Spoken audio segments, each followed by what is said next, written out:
Добрый день, друзья! С вами сегодня я опять решил сделать мазь масляную. Вот мне масло фермера ребята привезли, чистое масло, холодный отжим, специально для мазей.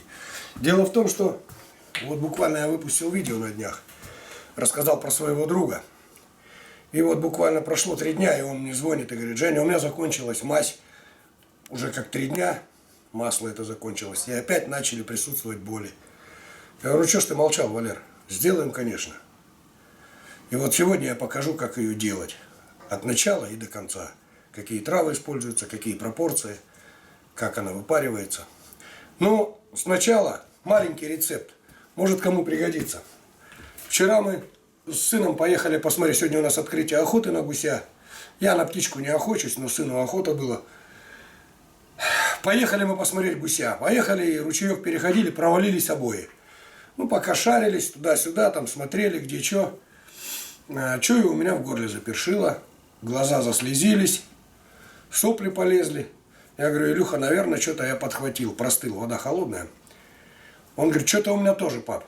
Вот приехали домой, по пути нарвали елку, пока еще там снег у нас лежит, потому что елка именно в холод активная, а более теплее будет. К лету она активность свою теряет. Заехали, вот сосны надрали прям. И я сразу набрал, чтобы на лето запастись. Вот я ее уже нарезал. Так вот, этот рецепт может пригодиться ребятам, да, охотники, наверное, знают, которые уезжают в избушки, в землянки. Аптечки, конечно, берут с собой, но сосна, я думаю, везде есть. Берем вот кончики веток. Кончики. Можно елка, сосна, кедр. И вот так нарезаем мелко.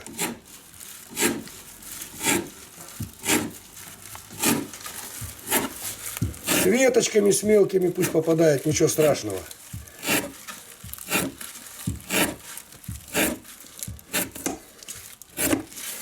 И вот получается вот такое сено. Это я потом в мешочек. И лучше держать в морозилке. Как надо, достал, заварил. Как заваривается? На стакан кипятка, вот прям в чайнике скипятили, столовая ложка. Прям вот берете столовую ложку вот так вот с горочкой. Прям не бойтесь, она не вредная штука. Ну, пускай вот будет столовая ложка. На стакан кипятка. Но я всегда завариваю фарфоровый чайничек, у меня есть небольшой. 2 столовые ложки с горкой. Заливаю 2 стаканами кипятка. 30-40 минут настаивается. Я наливаю в стакан. Чайную ложку меда размешал. Вот когда сухой кашель. Чувствуете, что вот ночью плохо спите, кашляете из-за кашля. Снимает моментально. Буквально минут 15 кашель снимается. И вот я за вечер 2 стаканчика выпил таких. Сыну со мной был, тоже выпил. На утро вот как огурцы. Так что, может, кому пригодится. Лучше впрок затарить ее сейчас, пока еще снег есть. И заморозить. И будет вот такой эффект. Но это попутно. Недаром же вот все легочные, дыхательные вот эти вот санатории, они находятся со времен советских, строились всегда в сосновых барах. Потому что в сосне содержатся вещества, которые она источает. Фитонциды, или как они сейчас уже точно не помню называются, которые убивают практически любой вирус. Поэтому очень эффективная штука и актуальна в период коронавируса. Ну, это мы пока уберем.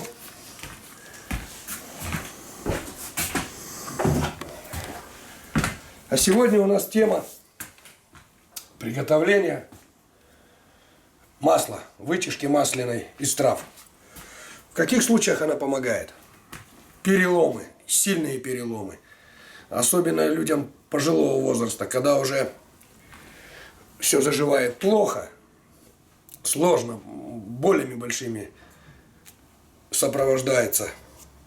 Эффективная штука. В общем, суставы, переломы. Эффективно. Так, что нам для этого нужно? Сотейничек вот такой у меня.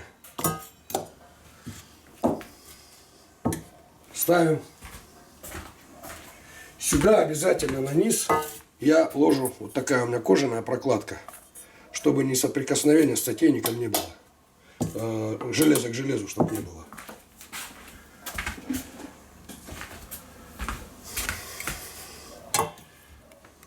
Наливаем водички. У меня уже тут скипяченая она. Она сейчас будет всплывать, сотейничек, ну ничего, не тонет. Наливаем водички. Теперь у меня уже все тут приготовлено. Корня белины 2 столовые ложки. Вот я прям сейчас по списку сделал. У меня, правда, все уже приготовлено. Корня белины 2 столовые ложки. Багульника 2 столовые ложки. Осина 2 столовые ложки. Календула 2 столовые ложки. Зверобой 2 столовые ложки. Окопник 2 столовые ложки. Сабельник и чистотел тоже по 2 столовые ложки. Это на стакан масла. Как приготовить осину, я сейчас покажу. Берем кофемолку, а в прошлом видео я показал. Вот она вот так вот у нас нарублена осина. Вот такая она получается. Тут у меня все записано. Кора осины, март 2021 год. Вот надо 2 столовые ложки с горочкой. Вот так вот берем.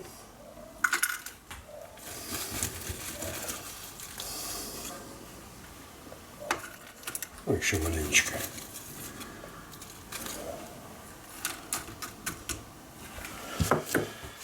Все это убираем. Закрываем. Обычная кофемолка.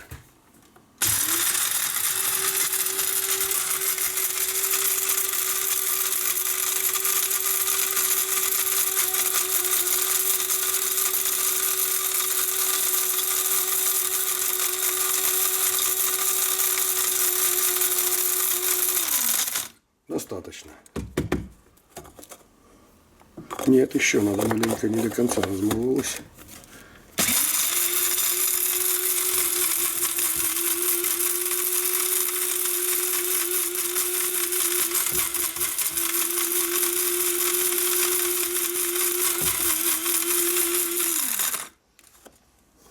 В общем, получается вот такой порошок. Вот его в некоторых случаях принимают по пол чайной ложечки, прям сухой берут, принимают все. Тут 2 столовые ложки. Высыпаем сюда.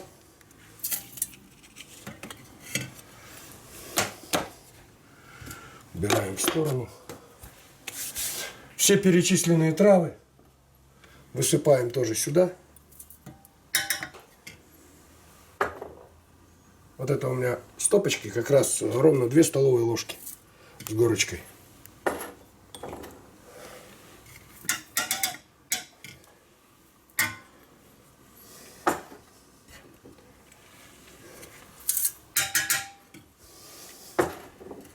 И вот этот сабельник.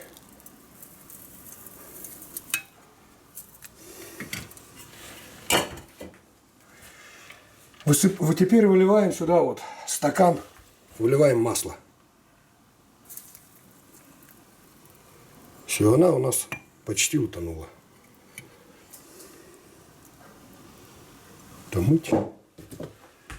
Но это еще не все, друзья. Сюда нам нужно еще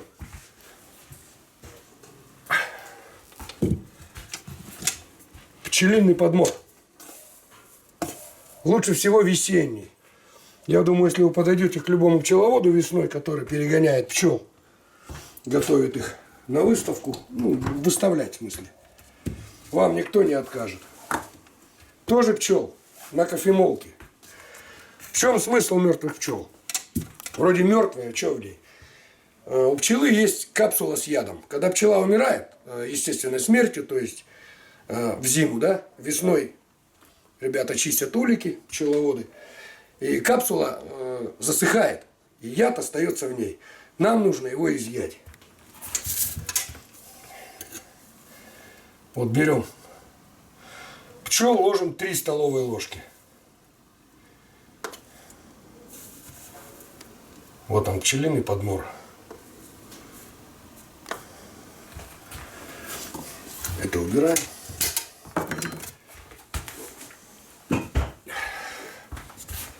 Закрываем. И также перемолачиваемся. Кстати, друзья, где-то на видео видел в ютубе, что их кипятят. Кипятить не надо, что? Почему? Потому что при высокой температуре, при температуре кипения яд расщепляется. И он неэффективен. Уже проверено.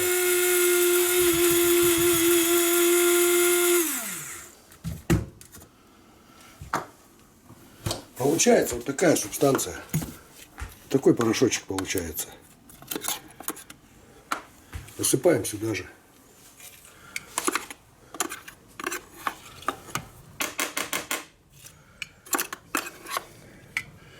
Все, теперь состав полный. Это будем мыть, все убирать. Так, перемешиваем хорошо. Вот такая каша получается.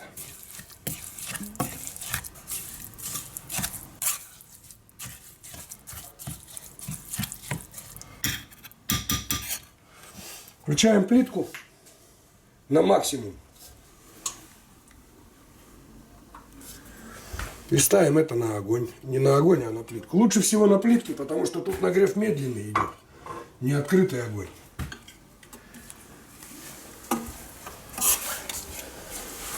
Ну и сейчас, пока вода закипит, чтобы время не тянуть, я выключу камеру. А как закипит, мы с вами продолжим. Друзья, наша вода закипела. Вот так этот процесс происходит. Сразу ставим на меньший огонь. Вот где-то на двоечку, можно даже на единичку.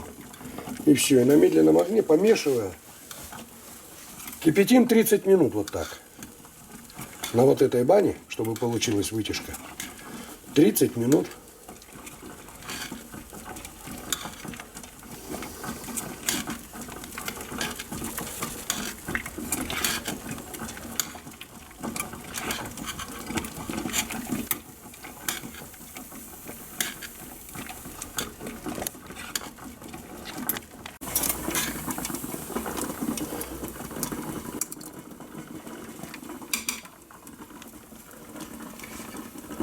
Ну вот, друзья, прошло 30 минут, просто выключаем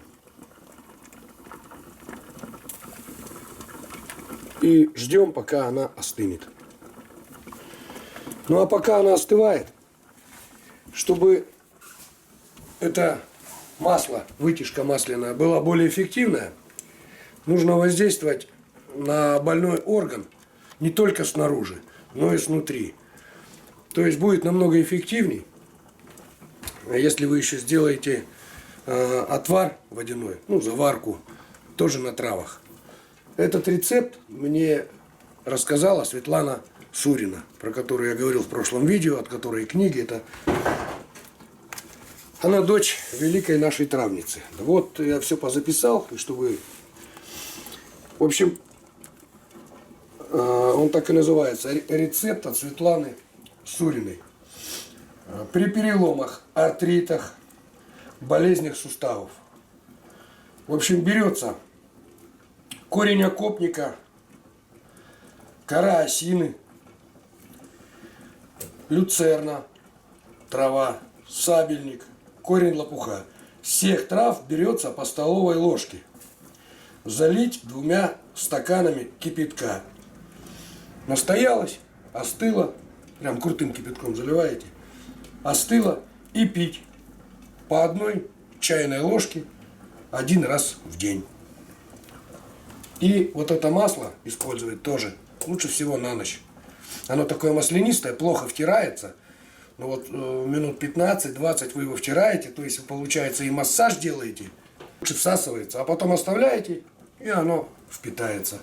Через кожу все хорошо впитывается, потому что кожа самый большой орган на теле человека. Ну а на этом сейчас остынет. Через ситечко процежу и разолью в такие бутылочки.